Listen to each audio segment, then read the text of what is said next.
Hi Nicole, this is Salo, and this is your Starseed activation light language reading. Light language speaks to the soul without words. It's a feeling, it's an emotion. It bypasses the left side of our brain and goes to the right side of our brain, which we get downloads of information.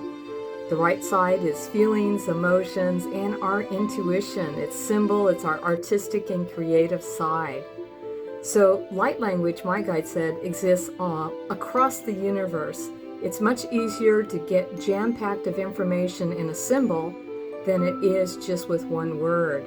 And so today's interpretation is only one of maybe a million or zillion interpretations today.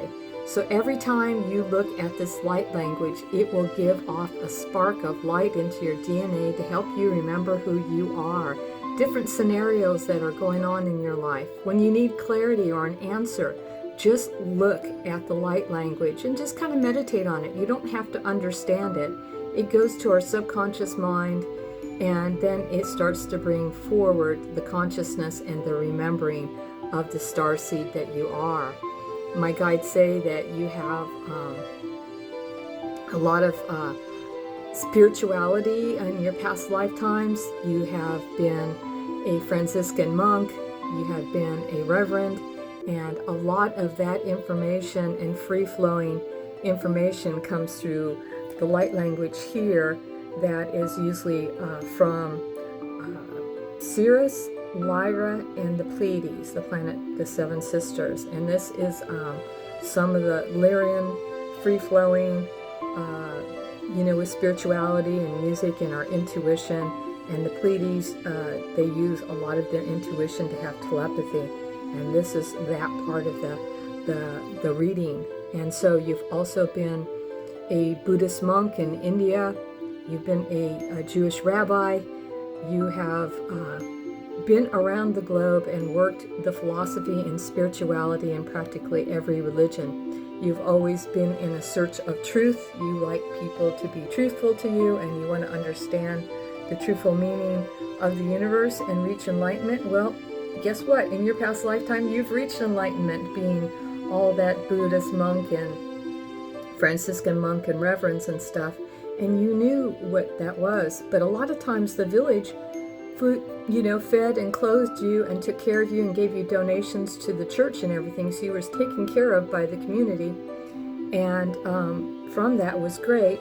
But you didn't really get to know the community because you were so busy, and especially in India, you lived in a cave where a lot of times you used your intuition and your wisdom to help give people answers, almost like an oracle. And so when you did leave the cave, you were excited to connect with people, and so you went on the road and traveled the world. And when you met someone you liked, you'd say, "Come on, let's go to bed and let's have fun. I want to get to know you. I want to get to see where you're going," and without really having conversations. So you didn't get to know what the business world was in your past lifetimes, and kind of come off the mountain or come off the temples and also the churches and stuff to be involved in community and get to really know conversation, to know facts, information, be smart, go to school, and get to know what others are thinking is so important. So you're here to have structure and business and take care of your money and to be self-empowered with that, being kind of like going from the yogi in the Himalayan mountains of Tibet and being the yogi here in the city. And so the organization is here. Communication is your biggest life lesson. These three here, the number 3 is communication, social activity, the written word, conversations, getting to know others and what their worth is. There's this sense that you carry from your past lifetimes of the sense of, I'm in the search for truth, and I just wish people would know that I'm right about something, and if that was okay, then I can feel connected with others. But really, the acceptance comes by you slowing down, taking time to listen to others, repeating back what others are saying to you, and then using that intuition of what's coming through to give them a message. Then the connection happens. you're here to slow down. It's exciting, and conversations and talking are exciting because you didn't get to do that. But now it's time for you sometimes to use part of that yogi self to be quiet, see what people are really, really saying to you, and that way people don't get mad at you. You're like, why are people mad at me? I'm just like talking. So it is important to have that healthy curiosity. Being here in the city and running a business, seeing both sides of the situation is so, so important, and part of your biggest life lessons with that. And so this is social activity and groups and having balance and order in your life. And again, community and knowing you're dotting your I's and crossing your T's in the universe. And it's about using your moon energy as a woman for your intuition too, but always use facts and information first, and then use your intuition to make your decision at the end. But get your facts and information first. In your past lifetime, you've been a spiritual reader too, and used the tarot cards and was an oracle, and you know how to do that. You mastered it very well.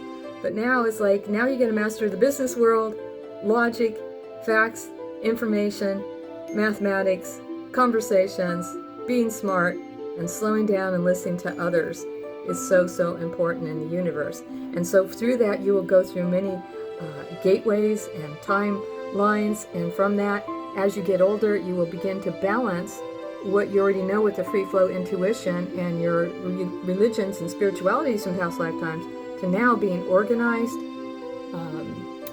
getting those wonderful ideas that you have out there, of expressing those ideas and being a good listener and being open to new experiences is so important. But you got to seek that factual information.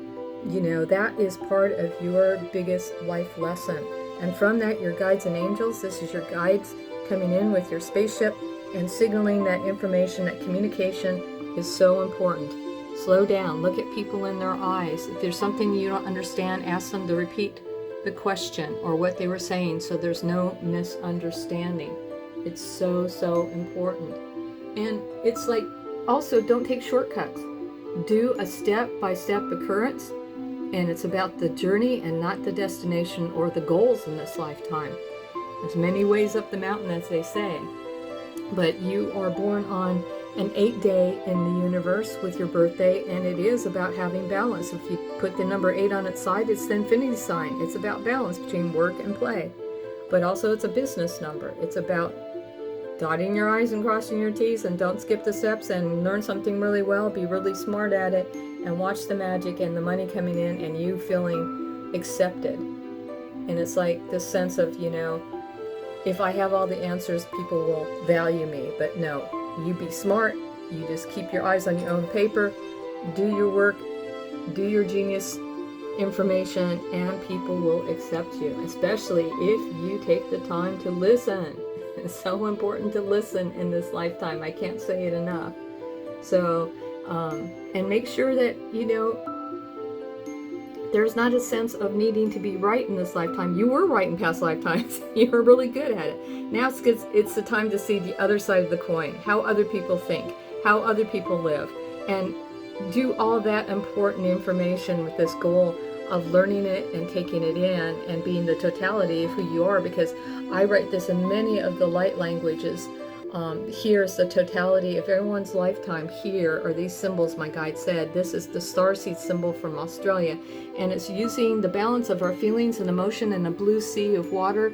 The spirals are activations, and that's bringing the world of logic in with creativity, the male with the female, and that's like partnership. The O here, coming the male and the female, it's like a dumbbell having balance, but the 3 little lines is about communication. You are number 3 in numerology too, and that means doing the joy of living, having coffee with friends, being in groups, social media, writing books, acting, speaking on stage, being a promoter, whatever that is part of your spiritual purpose, to learn it well, and other people will accept you. It's not about being right, it's about using your skills, seeing what other people's truths are, and blending that into your energetic field in the universe. And fact check everything.